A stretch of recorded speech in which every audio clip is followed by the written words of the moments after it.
அனைவருக்கும் வணக்கம். என்னுடைய பெயர் மணிகண்டன். நான் அன்னூர் பகுதியிலேருந்து. இன்றைக்கி நம்ம சோமனூர் பகுதி பக்கத்தில் மிஸ்டர் சுப்பண்ணன் சார் இன்ஜினியர் தோட்டத்தில் தென்னை மரத்துக்கு நம்மளுடைய பயோஃபிட் உயிர் உரங்கள் கொடுத்துட்ருக்கோம்.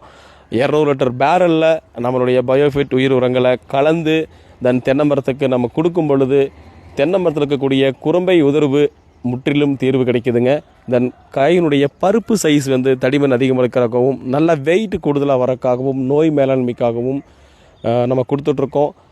மேலும் உங்களுடைய பகுதிகளில் நம்மளுடைய உயிரங்கள் தேவைப்பட்டது நல்ல ஒரு ரிசல்ட் இருக்கணும் அப்படின்னா என்னுடைய நம்பருக்கு தொடர்பு கொள்ளுங்கள். இப்போ 200 லிட்டர் பேரில் நம்ம எல்லா மருந்தையும் கலக்கிட்டோம். அதை அப்படியே பக்கெட்டில் லிஃப்ட் பண்ணிவிட்டு இந்த பக்கெட்டில் இருக்கக்கூடிய மருந்தை தென்னை மரத்தில் 3 அடி தள்ளி வட்டப்பாத்தி எடுத்து அதில் தண்ணி நிறுத்தி நம்மளுடைய உயிரங்கள் கொடுக்கும் பொழுது ஒரு நல்ல ஒரு ரிசல்ட் இருக்கும். ஸோ உங்களுடைய பகுதிகளிலும் இருந்தால் கால் பண்ணுங்கள். 100% நல்ல தீர்வு கொடுத்துட்ருக்கோம். மேலும் இது போல தகவலை தெரிந்து கொள்ள என்னோட சேனலை சப்ஸ்கிரைப் செய்து கொள்ளுங்கள். விவசாயிக்கும் இந்த இடத்துல நன்றி தெரிவித்துக் கொள்கின்றேன்.